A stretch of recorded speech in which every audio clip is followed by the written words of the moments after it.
On the 25th of October 2021, soldiers in Sudan arrested Prime Minister Abdullah Hamdouk. They announced the dissolution of the government and declared a state of emergency. As the news got out, protesters flooded Khartoum and other cities, demanding his release and a return to the power-sharing agreement between a civilian political alliance led by Abdullah Hamdouk and the military led by General Abdel Fattah al-Burhan. Despite gunfire and tear gas, a defiant civil disobedience campaign continued, chanting and marching against the military. Protests similar to just 2 years earlier, when former President Omar al-Bashir had been removed from power in the Sudanese revolution. The deadly crackdown on the mass rallies in the capital Khartoum killed at least 12 people. The move sparked a chorus of international condemnation and threats of punitive aid cuts, with world powers demanding a swift return to civilian rule. Sudan has enjoyed only rare democratic interludes and many military takeovers since independence in 1956 and spent decades driven by civil war. You are listening to Beyond the Headlines. I'm your host, Ahmed Maher, and in this episode, we ask how Sudan's political tensions have escalated into a military coup. Before we start, please subscribe to Beyond the Headlines to get all the latest episodes.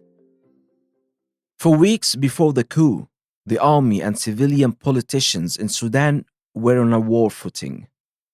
Both sides traded barbs publicly and blamed each other for the country's difficulties. The relationship between these unlikely bedfellows has been fractious and marred by mistrust since the removal of former President Omar al-Bashir in April 2019. Bashir came into power through a military coup himself in 1989 and ruled for 3 decades. After his removal, civilian activists who had led the revolution and the military drafted a power-sharing agreement in which Sudan would transition to a democracy over a 39-month period ending in 2024. General al-Burhan would lead what they called the Sovereignty Council of 5 military generals, 5 civilians, and 1 mutually agreed civilian member for the first 21 months of the transition. Hamdouk would take over for the last 18. But just 2 years later, in September 2021, there was a failed coup. I was in Khartoum just after the attempt. Civilian politicians and locals told me that it was just a ruse orchestrated by some army generals to strengthen the hand. The people I spoke to believed it would be near impossible to rebuild trust in a country that has witnessed repeated military takeovers and failed attempts since its independence in 1956. Just a few weeks after the failed coup on the 25th of October, weeks short of the changeover in the Sovereign Council, the army actually seized power. It ousted Prime Minister Abdullah Hamdouk and declared a state of emergency. The military head General al-Burhan paid tribute to the civilian leader he removed from power, saying he agreed with Mr. Hamdouk's initiatives on numerous occasions, but ultimately the Prime Minister was unable to work freely as long as he was being politically held back. The general's main criticism was reserved for the Forces of Freedom of Change. This is a group of allied politicians, civilians, and rebel groups that called for the removal of Omar al-Bashir in 2019. General al-Burhan has insisted the military takeover was not a coup. Instead, he said he wanted to rectify the course of the Sudanese transition. Protest leaders on the ground are not convinced and insist that the general wants to maintain the army's traditional control over Sudan. Real Muad is a Sudanese law student and one of the hundreds of thousands of protesters. She says it feels like the Sudanese people are going in circles, with one coup after another. It's this circle where we go out in a revolution, and then the military decides to hijack the voice of the people and take the power to itself. And then we go out in another revolution, and then the military goes out and does this thing again. And this time is no exception for that. Although this time the only difference is that the model is different. The models the December Revolution created was a model where the power is shared between civilians in addition to the military itself. As some protesters insist that the army must hand over power to civilians and hold those behind the coup accountable, Mu'adh says this is not a realistic solution to the current crisis. Compromise with the military because this is happening. The military is here; they're not going anywhere, and they have interest in power. And we just need to find a compromise with them. They have the demands are they have to stop the emergency state the country is in right now, declared by Quran. They have to release all the political detainees. They have to give the whole power to the civilian leadership. In my opinion, that what needs to happen is we have to go back to the constitutional document and the Juba Peace Agreement, reinitiate the conversations again between all stakeholders, so we can find a compromise where the public is happy and the situation in Sudan is stabilized again to go on with the transitional period. As we mentioned already, Abdullah Hamdouk was appointed in 2019 in a power sharing agreement between the army and a revolutionary alliance of dozens of parties. As well as being the prime minister of the civilian cabinet, he sat on the Joint Civilian Military Sovereignty Council. Since then, politicians in the alliance have locked horns over several decisions Hamdouk has made. It was Hamdouk who pushed for the compromise model of power sharing with the army generals. This alliance is representative of Sudan's diversity. It is one of the most diverse countries in Africa, with over 100 different ethnic groups and languages, groups that also have a diverse set of interests and priorities. But one thing that brought consensus was having a civilian government. Jonas Horner, the deputy director for the Horn of Africa and senior analyst for Sudan for the International Crisis Group, could sense the frustration of the protesters on the streets. The military does appear to have been taken back by the strength and forcefulness of protesters who came onto the streets in response to this coup. They have also been confounded, as they were during the revolution, by the staunchly nonviolent approach that protesters have taken. And watching video and footage of the way that protesters have confronted the military in the last week has been quite something to see. You will see particularly young men walking in a line simply straight towards lines of technicals, which are pickup trucks with anti-aircraft guns on the back. And often those anti-aircraft guns and other small arms fire will shoot right back into these crowds. But it shows a level of strength and certainty and insistence that is coming from the streets. Horner appointed some of the blame to another faction, the loyalists of the ousted regime of al-Bashir. There's also been significant foot dragging from the military and from Islamists who are formerly of the Bashir regime. They have blocked key reforms. They have sabotaged the economy in many ways and made life very difficult. The key job for the civilians during this period was to be able to illustrate to the Sudanese population that they could indeed respond to the needs of the Sudanese, to show that a civilian dispensation could indeed do this. Omar al-Bashir had been in power for 30 years, and therefore, you'd have to be 45 or 50 to remember anything prior to Bashir. So in this period, the transitional government had struggled really in being able to get traction. However, in recent months, there had been an improvement in the economy. The economy really is at the heart of Sudan's transition. The state of the economy and how it has been handled is crucial to understanding Sudan. The alliance is split on the way Abdullah Hamdouk has handled the economic reforms.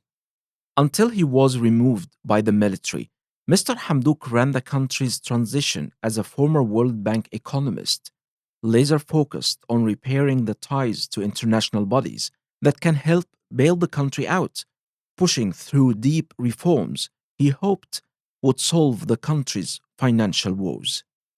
The impact of these reforms on the 44 million people already squeezed by years of sanctions and neglect and a deep financial crisis, as well as the COVID-19 pandemic, was painful. Sudan's economy is probably the most important component of this transition. If Sudan does not get on top of its economic problems, probably very little else matters, and a lot of the political wrangling will itself be subsumed by the weight of economic collapse. Sudan has been treated as a pariah state for the last 25 or so years, the last period of Omar al-Bashir's reign, which saw him, because of his the way he prosecuted conflicts in Darfur, in South Sudan, Sudan became isolated and was removed from international markets, from international monetary systems. And as a result, Sudan was unable to attract foreign direct investment, and much of the country's infrastructure has crumbled and failed in some cases. Before Hamdouk's removal, hundreds of protesters took to the streets and staged a sit-in outside the presidential palace. They demanded Hamdouk's government be sacked, chanting, "Down with the government of hunger." The local currency has become all but worthless, and ordinary Sudanese are left waiting hours each day to buy bread and fuel. The pro-military sit-in was backed by key political figures in Mr. Hamdouk's cabinet, including his finance and economic planning minister, Gabriel Ibrahim Mohammed. Hussam al-Din al-Nasri, a Khartoum-based strategist and economist, says the austerity measures came too hard too soon, but that Hamdouk had no other option. I don't think we were left with a lot of room for bargaining, to be honest. We were put in a situation where we will have to accept these terms. I know other countries have gone through economic reforms, but I guess they were in a much better position to bargain. If we were given the choice, we would have spread this over 3-4 years, but we had to do it in few months, which I don't think historically this ever happened to any other country, that they were forced to do all of this in this very short time. We were very dependent on subsidies. All of these were lifted in a very short time. And we had, our banks were empty of foreign currency. And the country was going into full paralysis because of that. And something needed to be done, unfortunately. Within the civilian alliance, there were sharp divisions. In September, 20 political parties banded together to criticize the civilian alliance for what they called hijacking the revolution and mismanagement of the transitional period. They accused other parties within the alliance of antagonizing the army, since the power-sharing negotiations have been fraught with difficulties and problems from the very start. Politics and economics go hand in hand, and the economic reforms demanded by the international financial institutions came at the expense of the overwhelming majority of the population. Inflation rates shot up to nearly 350%, and there are shortages of electricity, medicines, and bread. Jonas Horner thinks Sudan has huge potential to grow economically despite their political woes. The key to reviving the economy really is opening up the country to bringing in foreign direct investment. Sudan has a range of real economic opportunities. It sits on the Nile, certainly. It has the largest amount by proportion of remaining cultivable arable land in the world. And so plenty of opportunity for Sudan to expand an already impressive farming and livestock sector. But at the end of the day, the link between the economy and politics is key. The game in so many ways for civilians during this transitional period has been to illustrate to Sudanese that they can do the job of reviving the economy and showing Sudanese that they can respond adequately to the concerns of Sudanese. That is the job, to show them that civilians can do this job. But Jonas says the power structures built up over decades of civil war, strife, and military rule may favor the military at the end of the day. Large military companies hold key sectors of the economy and are incredibly influential in Sudan's economy and its own economic health. A key catalyst for the coup itself was concern from the military that the civilians were seeking to claw back those resources, to bring those major companies into a place under the Ministry of Finance where the benefits of those companies would accrue to the population and not just a small military cabal. The escalating crisis comes as Sudan already grapples with many national security problems. It has a border dispute with its eastern neighbor, Ethiopia, which is building a dam on the Nile that has sparked a regional diplomatic standoff. If Sudan begins to unravel, it risks leaving a vacuum for extremist groups such as Al-Qaeda, which has used the country as a base before. Sudan's proximity to the Horn of Africa, where Al-Qaeda-allied terrorist group Al-Shabaab is powerful, is also a cause for concern. Unrest in Sudan also threatens to raise the prospect of an influx of refugees to regional transit points such as neighboring Egypt and Libya, and eventually Europe. Just days before the October military takeover, U.S. envoy for the Horn of Africa, Jeffrey Feltman, visited Khartoum for the second time in a couple of weeks to voice the White House's commitment to support the civilian-led transition to democracy in Sudan. His sense of urgency was understandable. Many feared that just one spark could trigger a full-blown conflict, given the tension between the civilian and military factions, with consequences that would likely extend far beyond Sudan's borders. With the military taking power, Jonas Horner hopes there is a viable route forward that avoids more violence. Key obstacles, though, to getting to resolution or bringing Sudan back to a working transitional context are, concerns that the street has, that the military now has shown its colors, that it's simply an existential question for the military, that they will simply not allow or enable elections or civilians to come into power. At present, there are a range of tracks of negotiation going on in Khartoum. Some of these are Sudan tracks, and some of them also feature international actors who I think are going to be required as part of any accord that brings Sudan beyond this coup. Indeed, on the 3rd of November, a senior advisor to Hamdouk told us that he had agreed to return as prime minister of a technocratic administration if political prisoners are released and the military reinstates the suspended articles of the Constitution Declaration agreed as part of the transition. Why the U-turn?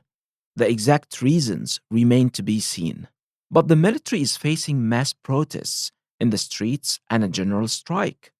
There is outrage from the international community that has cut aid and suspended cooperation.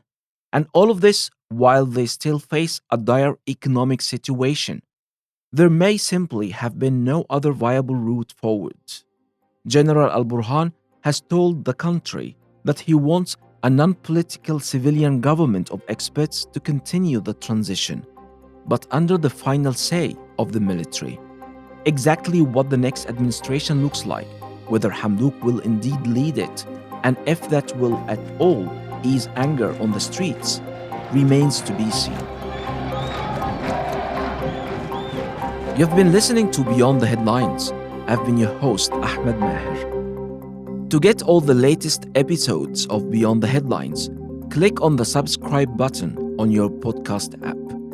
This week's episode was produced by Nadal Tahir, Aisha Khan, and Arthur Edison.